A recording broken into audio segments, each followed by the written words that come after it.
அதாவது நமக்கு எல்லாருக்குமே ஒரு பரிச்சயமான ஒரு காரியம். அந்த சிலுவை என்று பார்க்கும்பொழுது முதலாவது வசனம், மரத்திலே தூக்கப்பட்ட எவனும் சபிக்கப்பட்டவன் என்று எழுதியிருக்கிறபடி என்று பவுல் அவர்கள் எழுதுகிறார்கள். இது நமக்கு பரிச்சயமான ஒரு தலைப்பாக இருந்தாலும் கூட இன்றைக்கு நாம் இந்த சிலுவை மரணத்தை பற்றி ரோமருடைய கண்ணோட்டத்திலே பார்த்து கொண்டிருந்ததை மாற்றி இந்த பவுல் அப்போஸ்தலன் எதற்காக இந்த வார்த்தை இப்படி எழுதியிருக்கிறார் என்று நாம் தியானிக்க இருக்கின்றோம். ஏனென்றால் இயேசுவை இந்த பூமியில வாழ்ந்தபோது 2 முறை அவரை கொலை செய்ய வேண்டும் என்று முயற்சி செய்தார்கள். முதலாவதாக யோவான் எழுதின சுவிசேஷம் 8ஆம் அதிகாரம் 58, 59 வசனங்களிலே,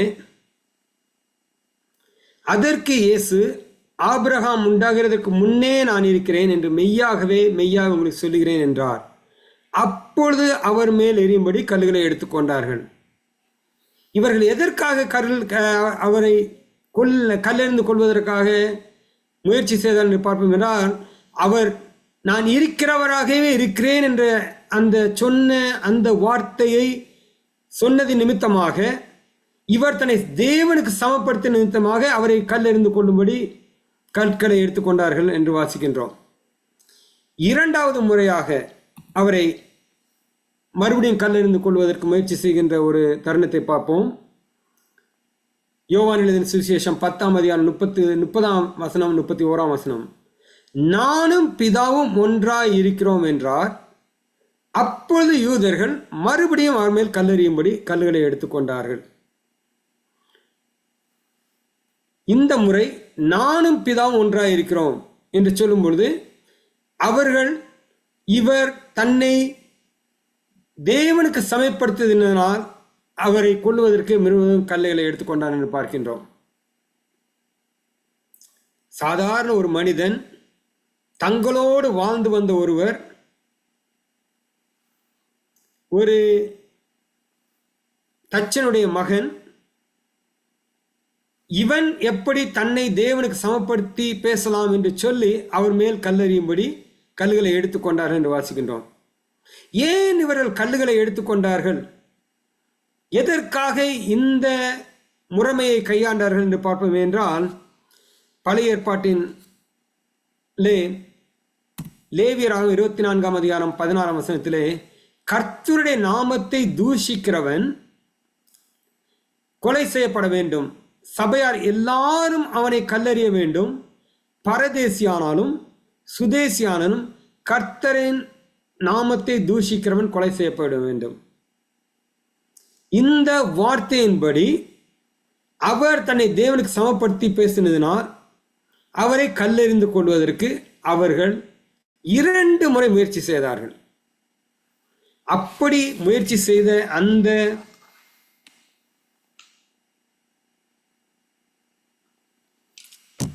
அந்த யூத ஜனங்கள் இயேசு கிறிஸ்துவனுடைய விசாரணையின் போது ஏன் அவரை சிலுவையின் மரணத்தை அவருக்காக கேட்டார்கள்? மிகவும் கடினமான, மிகவும் துன்பப்பட்டு அவர் துயரப்பட்டு சாக வேண்டும் என்பதற்காகவா, அல்லது என்ன ஒரு உள் நோக்கத்துடன் அவர்கள் இந்த சிலுவையின் மரணத்தை குறித்து அவருக்கு கேட்டார்கள் என்று நாம் பார்ப்போம் என்றால், மரத்திலே தூக்கப்பட்ட எவனும் சபிக்கப்பட்டவன் என்று எழுதியிருக்கிறபடி என்று கலாத்தியர் 3ஆம் அதிகாரம் 13ஆம் வசனத்திலே வாசிக்கின்றோம். மரத்திலே தூக்கப்பட்ட எவனும் சபிக்கப்பட்டவன் என்று எழுதியிருக்கிறபடி, அப்ப இந்த வார்த்தை எங்கேயோ எழுதப்பட்டிருக்கிறது. அப்ப இந்த வார்த்தையை எழுதினது எந்த இடத்திலே எழுதப்பட்டிருக்கிறது பார்ப்போம் என்றால், உபாகமம் 21ஆம் அதிகாரம் 22, 23ஆம் வசனங்கள், கொலை செய்யப்பட ஒருவன் மேல்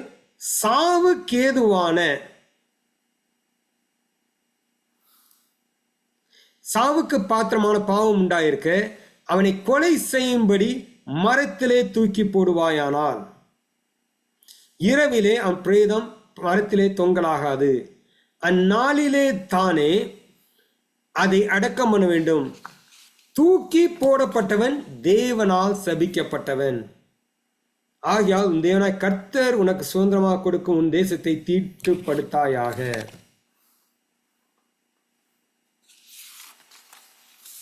இந்த யூதர்களுடைய கண்ணோட்டத்தின் படி சிலுவையிலே மரிக்கின்ற ஒரு மனிதன் தேவனால் சபிக்கப்பட்டவனாக இருக்கிறான் என்று அவர்கள் வேதாகமத்தின்படி அறிந்து, அவர்கள் ரோமருடைய வழியின்படி சிலுவையின் மரணத்தை கேட்காதபடிக்கு அவர்கள் யூதர்களின் முறைமையின்படி அவரை சிலுவையில் மரிக்க வேண்டும். அதனால்தான் இவர் எழுதுகிறார், மரத்திலே தூக்கப்பட்ட எவனும் என்று அப்போஸ்தலன் பவுல் அவர்கள் எழுதுகிறார். மரத்திலே தூக்கி போடுவாயானால், இந்த வசனத்தை ஆழமாக படித்திருந்த அப்போஸ்தலன் பவுல் அவர்கள் எழுதும் பொழுது மரத்திலே தூக்கப்பட்ட எவனும் என்று சொல்லி இருக்கிறார். கிறிஸ்து தேவனால் சபிக்கப்பட வேண்டும், அவருக்கு உயிர்த்தெழுதல் ஒருபோதும் பங்கு இருக்க கூடாது என்றும் விரும்பி அவர்கள் அப்படிப்பட்ட ஒரு மரணத்தை இந்த ரோம சாம்ராஜ்யத்திடம் கேட்கிறார்கள். எனக்கு மிகவும் ஒரு பிடித்த எழுத்தாளர் இப்படியாக எழுதுகிறார், சாத்தான் தன் கடுமையான சோதனையால் இயேசுவின் இருதயத்தை நொறுக்கினான். இரட்சகரால் கல்லிலிருந்து அவர் ஒரு வெற்றியாளராக வெளியே வருவதை அவருக்கு காண முடியவில்லை, அல்லது பிதா பலியை ஏற்றுக்கொண்டதை அவருக்கு காட்டவில்லை. பாவம் நம் தேவனுக்கு மிகவும் அருவருப்பாக இருப்பதால் அவர் பிரிவை நித்தியமாக இருக்க வேண்டும் என்று அவர் அஞ்சினார். இதைத்தான் சாத்தான் சிலுவையின் மரணத்தின் மூலமாக இயேசுவின் மீது சுமத்தின சுமை. பிதாவானவரால் நமது பாவங்களை ஏற்றுக்கொண்ட இயேசுவின் இருதயத்தை அவன் நொறுக்குகின்றான். நீர் பாவி, உம்மால் இந்த மக்களை ரட்சிக்க கூடாது, நீர் இந்த பாவத்தை சுமந்து கொண்டு நீர் மறுபடியும் வெற்றியாளராக வெளியே வர முடியாது, இந்த பலி போதுமானதல்ல, பாவம் மிகவும் அருவருப்பான ஒரு காரியம், அதை காணக்கூடாதபடிக்கு பிதாவின் சமூகம் உனக்கு மறைக்கப்பட்டிருக்கிறது, நீ இனி பிதாவினுடன் சேர்ந்து வாழ முடியாது என்று சொல்லி அவர் இருதயத்தை நொறுக்கினான் என்று நாம் வாசிக்கின்றோம். இப்படிப்பட்ட கடுமையான இந்த நேரத்தில் கிறிஸ்துவின் மீதான காயத்தை சாத்தான் ஆழப்படுத்துகின்றான். பிதாவின் சமூகம் மறைக்கப்பட்ட வேளையிலே, தன் இருதயம் நொறுக்கப்பட்ட வேளையிலே, மத்தேயு எழுதின சுவிசேஷம் 27:39-40 வாசிக்கும் போது, அந்த வழியாய் நடந்து போகிறவர்கள் தங்கள் தலைகளை துலுக்கி தேவாலயத்தை இடித்து 3 நாளைக்குள்ளே கட்டுகிறவனே, உன்னை நீயே ரட்சித்துக்கொள், நீ தேவனுடைய குமாரன் ஆனால் சிலுவையிலிருந்து இறங்கி வா என்று அவரை தூஷித்தார்கள். யோசித்து பாருங்க, முதலாவது அவர் தன்னுடைய ஊழியத்தை தொடங்கும் பொழுதும் நீ தேவனுடைய குமாரன் ஆனால் என்று சொல்லி சாத்தான் அவரை சோதித்ததை நாம் வாசித்து அறிந்திருக்கிறோம். இந்த இடத்திலும் நீ தேவனுடைய குமாரன் ஆனால் சிலுவையிலிருந்து இறங்கி வா. எவ்வளவு கடினமான ஒரு சோதனை அவருக்கு. பிதாவின் சமூகம் மறைக்கப்பட்ட வேளையிலே அவர் தன்னைத்தானே சார்ந்திருக்க வேண்டிய சூழ்நிலையிலே இந்த மக்களும் அவர் ஊழியம் செய்து அநேக மக்களை ரட்சிப்புக்குள் வழிநடத்தி கொண்டு வந்த அந்த தேவனுக்கு, அந்த இயேசுவானவருக்கு, நீ தேவனை குமாரனானால் சிலுவையிலிருந்து இறங்கி வா என்று இந்த மக்களும் கூட அவரை கைவிட்டு விடுகிறதை காணுகிறார். இரண்டாவது காரியமாக, அப்படியே பிரதான ஆசாரியரும் வேத பாரகரும் மூப்பரும் பரியாசம் பண்ணி பிரதான ஆசாரியரும் வேதபாரகரும் மூப்பரும் பரியாசம் பண்ணி, சரி மக்கள் தான் அறியாத மக்கள், அவர்கள் தெரிந்து கொள்ளாத ஒரு காரியத்தை செய்கிறார்கள் என்று நான் நினைப்போம் என்றால், இந்த மதத்தை உள்ள வேதாகத்தை ஆராய்ந்து அறிந்து அதை படித்து அதை தெல்ல தெளிவாக புரிந்திருந்த இந்த மக்களும் கூட மற்றவர்களை ரட்சித்தான், தன்னைத்தான் ரட்சித்துக் கொள்ள திராணி இல்லை. இவன் இஸ்ரவேலின் ராஜாவானார். இவன் இஸ்ரவேலின் ராஜாவானார். 3 ஞான சாஸ்திரிகள் வருகிறார்கள். நம்ம 3ன்னு சொல்கிறோம், ஆனால் அதில் ஞானசாஸ்திரிகள் வருகிறார்கள். அந்த இடத்திலே கேள்வி எழுப்பப்படும் பொழுது ஏரோது ராஜா இந்த பிரதான ஆசிரியர் வேதபாரங்களை மூப்பரையும் கூப்பிட்டு, இப்படி ஒரு காரியம் நிகழ்ந்திருக்கிறதே, இதை குறித்து உங்களுடைய தீர்க்க தரிசன வசனத்தில் என்ன எழுதப்பட்டிருக்கிறது என்று கேட்கும் பொழுது அவர்கள் தெல்ல தெளிவாக அந்த தீர்க்க தரிசன வசனத்தை அவருக்கு எடுத்துக் கொடுத்தார்கள். ஆனால் இன்றைக்கு அப்படிப்பட்ட வேதாகமத்தை ஆராய்ந்து அறிந்திருந்த இந்த பிரதான ஆசிரியர் வேதபாரரும் கூட, இவன் இஸ்ரவேலின் ராஜாவானால் இப்பொழுது சிலுவையில் இறங்கி வரட்டும், அப்பொழுது இவனை விசுவாசிப்போம். எவ்வளவு கடினமான ஒரு காரியம், யோசித்து பாருங்க. இயேசு கிறிஸ்துவை விசுவாசிப்பதே நித்திய ஜீவன். அவர் முன்னால் வைக்கப்பட்ட சோதனை என்ன? நீ இறங்கி வா, அப்பொழுது நாங்கள் விசுவாசிப்போம். அப்ப எவ்வளவு கடினமாக இருந்திருக்கும் அந்த சிலுவையில் மரணத்தை அவர் சந்தித்துக் கொண்டு இருக்கும் பொழுது. 43ஆம் வசனத்தை வாசிக்கும் போது, இந்த பிரசங்கத்தை ஆயத்தப்படுத்தும் போது தான் இந்த வசனத்தை வாசித்து பார்த்தேன். தன்னை தேவனுடைய குமார் என்று சொல்லி தேவன் மேல் நம்பிக்கையாய் இருந்தானே, தன்னை தேவனுடைய குமார் என்று சொல்லி தேவன் மேல் நம்பிக்கையாய் இருந்தானே, அவர் இவன் மேல் பிரியமாய் இருந்தால் இப்பொழுது இவனை ரட்சிக்கட்டும் என்றார்கள். இந்த 2 காரியத்திலையும் இயேசு கிறிஸ்துவை நோக்கி அவர்கள் தாக்கினார்கள். இந்த 43ஆம் வசனத்திலே அவர்கள் பிதாவையே கேள்வி கேட்கிறதை நாம் காண்கின்றோம். தேவன் மேல் நம்பிக்கையா இருந்தானே, அவர் இவன் மேல் பிரியமாய் இருந்தால், அந்த வசனத்தை பிரியமாய் இருந்தால், இவர் என் நேசகுமாரன், இவரில் நான் பிரியமாய் இருக்கிறேன் என்று எத்தனை முறை? 3 முறை அந்த அவருடைய வாழ்க்கையின் பயணத்தில் தேவனே அவரை குறித்து சாட்சி சொல்லி இருக்கிறார். ஆனா இந்த இடத்துல அவங்க என்ன கேட்கிறாங்க? தன்னை தேவனுடைய குமாரன் சொல்லி தேவன் மேல் நம்பிக்கையாய் இருந்தானே, அவர் இவன் மேல் பிரியமாய் இருந்தால். எப்படிப்பட்ட கேள்வி பாருங்க. அவர் இவன் மேல் பிரியமாய் இருந்தால் 3 முறை பிதாவானவர் தன்னுடைய சந்தோஷத்தை, தன்னுடைய மகிமையை அடக்கக்கூடாதபடிக்கு இவர் என் நேசகுமாரன், இவன் மேல் பிரியமா இருக்கிறேன்னு சொன்ன அந்த வார்த்தையை வைத்து இப்பொழுது இவனை ரட்சிக்கட்டும் என்றார்கள்.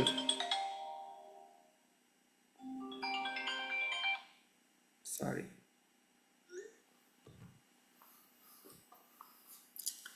அதாவது எப்பவுமே யோசித்து பாருங்க. அதுவும் பிள்ளைகள் இருக்கிறவர்கள், தன்னுடைய பிள்ளைகள் கஷ்டத்தை அனுபவிக்கிறதையோ ஒரு கடினமான பாயத்தை கடன் செல்வதையோ நான் அனுமதிக்க மாட்டோம். ஆனா இங்க தேவனுடைய குமாரன் கைவிடப்பட்டவராக, நம்பிக்கை இல்லாதவராக தூங்கிக் கொண்டிருக்கிறார்.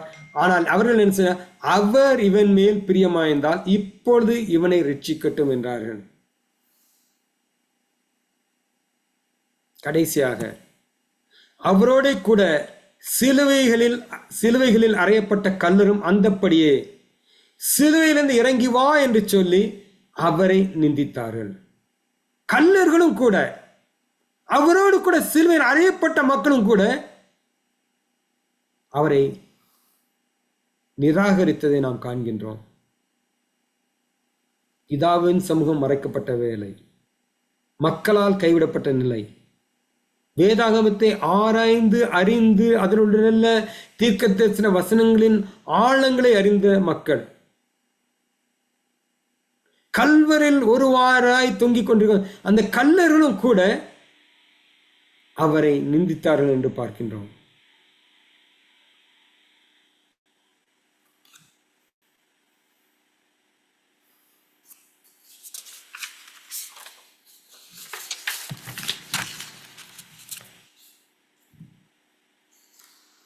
இந்த சிலுவையின் மரணத்தை மிக மிக மிக கடினமான ஆக்கின ஒரு காரியம் என்னவென்றால்,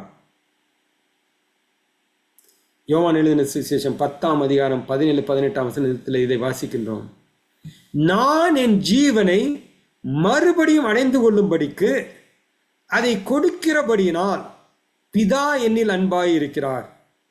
ஒருவனும் அதை என்னிடத்தில் எடுத்துக்கொள்ள மாட்டான். நானே அதை கொடுக்கிறேன். அதை கொடுக்கவும் எனக்கு அதிகாரம் உண்டு. அதை மறுபடியும் எடுத்துக்கொள்ளவும் எனக்கு அதிகாரம் உண்டு. இந்த கட்டளை என் பிதாவினிடத்தில் பெற்றுக்கொண்டேன் என்றார். இந்த வசனத்தினுடைய கருத்தை பாருங்க. நான் என் ஜீவனை மறுபடியும் அடைந்து கொள்ளும்படிக்கு அதை கொடுக்கிறபடினா பிதா என்னில் அன்பாய் இருக்கிறார். ஒருவனும் அதை என்னிடத்தில் எடுத்துக்கொள்ள மாட்டான். தன்னை தானே ஜீவ பலியாக கொடுக்கும்படி அவர் அனுமதி பெற்றிருந்தார். அதை கொடுக்கிறேன் என்று சொல்லும்போது கொடுக்காமல் இருப்பதற்கும் அவருக்கு ஒரு அனுமதி உண்டு.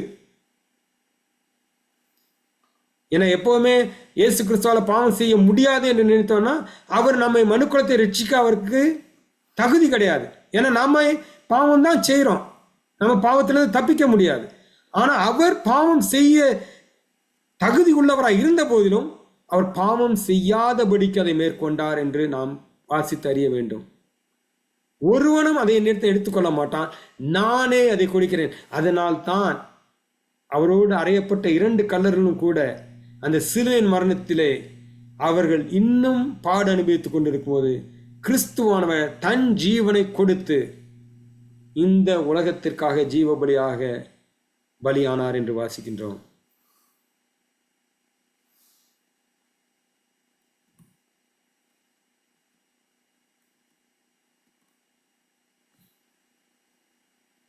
நான் என்னாச்சுன்னு தெரியல, பார்க்குறேன். ஓகே, என்னாச்சுன்னு தெரியல. எனிவே இதோட நிற்கிது என்னுடைய power point presentation. So it's okay. இயேசு சிலுவையில் சந்தித்த பிரச்சனைகள், பிதாவின் சமூகம் மறைக்கப்பட்ட வேலை, உலகத்தால் எல்லாராலும் கைவிடப்பட்ட நிலை, உயிர்த்தெழுதலின் நிச்சயமும் இல்லாத நிலை, இப்படிப்பட்ட ஒரு நம்பிக்கையற்றவராக இந்த உலகத்தில் ஒருவரும் மரித்திருக்கவில்லை. இந்த உலகத்தில் மரித்தது மட்டுமில்லை, ஒருவரும் இந்த உலகத்தில் பிறந்ததிலிருந்து இறந்த காலம் வரைக்கும் இப்படிப்பட்ட ஒரு மரணத்தை சந்தித்தது கிடையாது.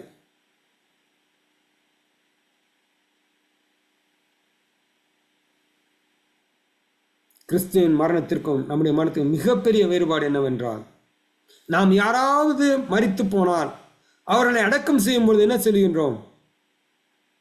நாம் மறுபடியும் அவர்களை சந்திப்போம் என்ற நிச்சயத்தோடு நாம் அடக்கம் செய்கின்றோம்.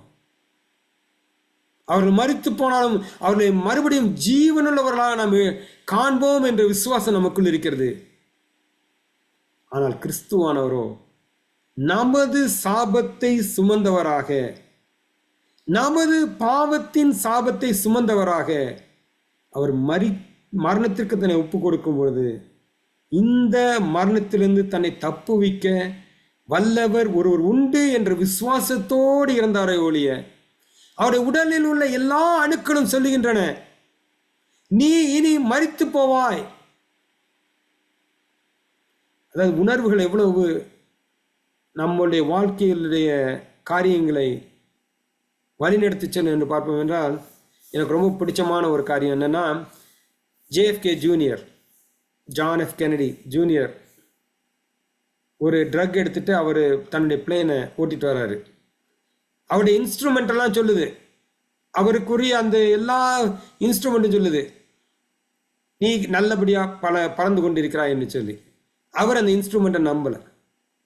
அவர் நினைச்சார் நம்ம தலைகீழா பறந்துட்டு இருக்கோம்னு சொல்லிட்டு அவர் வேகமா அந்த பிளேனை கொண்டு போய் கடலின் ஆழத்தில் அமிழ்த்தி அந்த தரையிலே பதிந்து போனது. அந்த கடலுடைய தரைக்குள்ள பதிஞ்சு போச்சு. அதை தேடுறதுக்கு எத்தனையோ வாரங்கள் எடுத்தது. ஏன்னா அவ்வளவு வேகத்தில் அந்த விமானமானது உள்ளே சென்று பதிந்தது. ஒரு மனுஷனுடைய உணர்வுகள் அவனுடைய வாழ்க்கையை மாற்றி போடும். எத்தனை பேர் அற்ப நிமிஷத்தை காட்டி அக்கினி கடல் தள்ளுவானே, அற்ப நிமிஷம் வருகின்ற ஆசை. ஆனா நமது ஆண்டவராகிய இயேசு கிறிஸ்துவானவர் சிலுவையிலே அறையப்பட்டிருக்கின்ற வேளையிலே அவர் தன் உணர்வுகளுக்கு இடம் கொடுக்காதபடிக்கு தன் பிதாவின் சமூகத்தில் தான் பெற்றுக்கொண்ட விசுவாசத்தின் நம்பிக்கை மற்றும் பற்றினவராக, அவர் உடலில் உள்ள உறுப்புகள் எல்லாம் அவரை பார்த்து, நீ மரித்து போனால் நீ எழுந்திருக்கிற வழி இல்லை, உனக்கு உயிர்த்தெழ நிச்சயம் இல்லை என்று சொல்லும் பொழுது, நான் மரித்தாலும் இந்த ஜனங்களை நான் ரட்சிப்புக்குள் வழிநடத்துவேன் என்ற நம்பிக்கையோடு அவர் தன் ஜீவனை கொடுக்கிறதை நாம் காண்கின்றோம். எப்பவுமே இந்த உலகப்பிரமான காரியங்களை நாம் பார்க்கும்பொழுது பிசாசானவன் இயேசுவான சிலுவையில் அடிக்கப்பட்டதையும் இயேசுவான அடிபட்ட துன்பப்படுத்தப்பட்ட இந்த உலகப்பிரகார காரியங்களை பற்றியே நாம் சிந்தித்துக் கொண்டிருக்கிறோம் ஒழிய அவர் எப்படிப்பட்ட மரணத்தை நமக்காக சந்தித்திருக்கிறார் என்று நாம் பார்ப்போமே என்றால், மறுபடியும் தான் ஜீவிக்க மாட்டோம் என்று பயந்திருந்தாலும் கூட, நான் இந்த பாவத்தை வெற்றி கண்டு இந்த பாவத்திலிருந்து என் மக்களுக்கு ரட்சிப்பை கொடுப்பேன் என்ற நம்பிக்கையோடு அவர் மரிப்பதை நாம் காண்கிறோம். அவருக்கு தெரியும் நான் வெற்றிகரமாக வெளியே வருவேன் என்று சொல்லி. ஆனால் அந்த உணர்வுகள் அவரை பாவத்தின் நிமித்தமாக அழுத்தினதினால், என் தேவனே என் தேவனே ஏன் என்னை கைவிட்டீர் என்று கதறி அழுவதை நான் காண்கிறோம். இப்படிப்பட்ட கதறி அழுதலை நாம் ஒருவரும் இந்த உலகத்தில் சந்திக்க மாட்டோம். ஏனென்றால் நம் தேவன் இதோ நான் சதா காலங்களோடு இருக்கிறேன் என்று சொல்லி இருக்கிறாரே.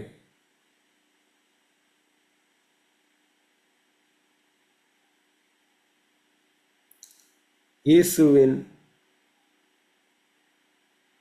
ரட்சிப்பை அளித்து மனுக்குலத்தை வெற்றி காண வேண்டும் என்று சாத்தான் அநேக முறை முயற்சி எடுத்த பொழுதிலும்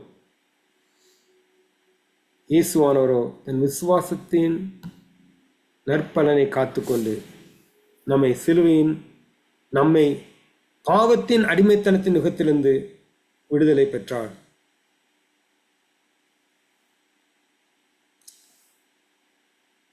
இந்த மத தலைவர்கள் இவரை சிலுவையில் அறைய வேண்டும் என்று கேட்ட பொழுது, அவருக்கு இனி ரட்சிப்பு இருக்கக்கூடாது, அவர் உயிர்த்தெழுந்து வரக்கூடாது என்ற நம்பிக்கையோடு அவரை ஒப்புவித்தார்கள். ஆனால் கிறிஸ்து உயிர்த்தெழுதலின் மூலமாக மரணத்தை ஜெயித்தேன் என்று நாம் காட்டுகின்றார். அவர் சபிக்கப்பட்டவராய் இருந்த போதிலும் 1 யோவான் 3:5 எப்படியாக வாசிக்கின்றோம், அவர் நம்முடைய பாவங்களை சுமந்து தீர்க்க வெளிப்பட்டார் என்று அறிவீர்கள். அவர் நம்முடைய பாவங்களை சுமந்து தீர்க்க வெளிப்பட்டார் என்று அறிவீர்கள். நம்முடைய பாவத்தை அவர் சுமந்தார். அதை தன் மரணத்தின் மூலமாக பாதாளத்திலே அமிழ்த்துவிட்டு, அந்த 1 யோவான் 3:5 கடைசி பாகத்தில் வச்சுக்க, அவரிடத்தில் பாவம் இல்லை. நமது பாவத்தை அவர் சுமந்தார், ஆனால் அவரிடத்தில் பாவம் இல்லை. பாவத்தின் சம்பளம் மரணம். அப்ப பாவம் இல்லாத ஒரு மனிதனை கல்லறையிலே அடைத்து வைக்க முடியாது. உங்களுக்கு புரியுது? அதாவது பாவத்தின் சம்பளம் மரணம். ஆனால் உலகத்தின் பாவத்தை சுமந்து அதை பாதாளத்தில் அமிழ்த்து விட்ட இயேசுவானவர் அவரிடத்தில் பாவம் இல்லாததினால் அந்த கல்லறை அவரை அடைத்து வைத்திருக்க முடியவில்லை. யூதர்கள் அவர் சபிக்கப்பட வேண்டும் என்று விரும்பினாலும் கிறிஸ்துவானவர் சாபத்தை வென்றதின் மூலமாக பாவத்தின் அடிமைத்தனத்தின் நுகத்திலிருந்து நம்மை விடுவித்து நம்மையும் கூட மரணத்திலிருந்து ஜெயம் கொள்ளையவர்களாக மாற்றினார். இதனால் தான் அவர் சொல்கிறார், நானே வழியும் சத்தியமும் ஜீவனுமாயிருக்கிறேன். நானே வழி.